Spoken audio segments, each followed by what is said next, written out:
So I applied for a Young People for the American Way scholarship and lost that, and applied for a Truman Scholarship and went to the interviews and did not get that. And I applied for a Udall Scholarship and did receive that Udall Scholarship, and applied for a Rhodes Scholarship and also got that.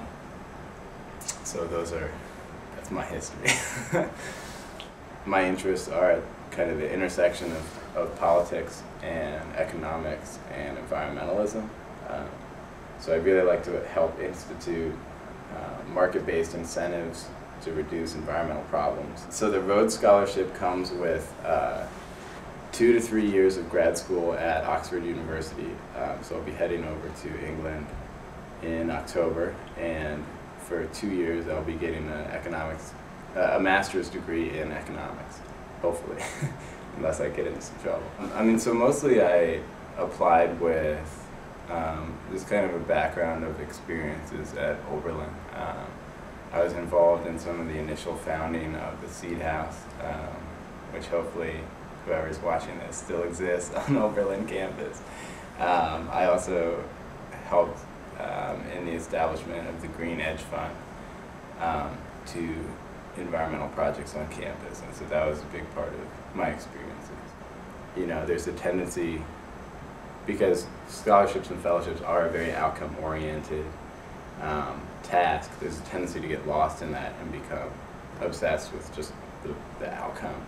I had a system where I would meet one friend in the morning to go over a draft, I'd revise it, bring it to another friend in the afternoon, revise it, and then I have one friend who's usually sleepless, so we'd revise it throughout the night, and then I'd start over in the morning.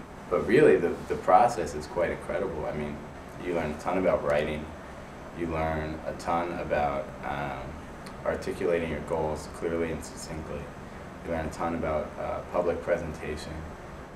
Normally you'll be in class, 15 students, 1 professor, but when you start applying down the fellowship track, there'll actually be 15 professors working with you, just 1 student, to make you better, to work on your writing, your presentation, everything like that. Be real yourself and be honest, and don't oversell anything. Don't belittle the complexity of any idea. You know, respect how complex and uncertain everything is in this world when you're making statements.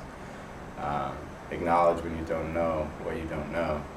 I think that's fine. I think in my Rhodes interview I probably said I don't know, you know, like 3 or 4 times to their questions, and apparently it worked out.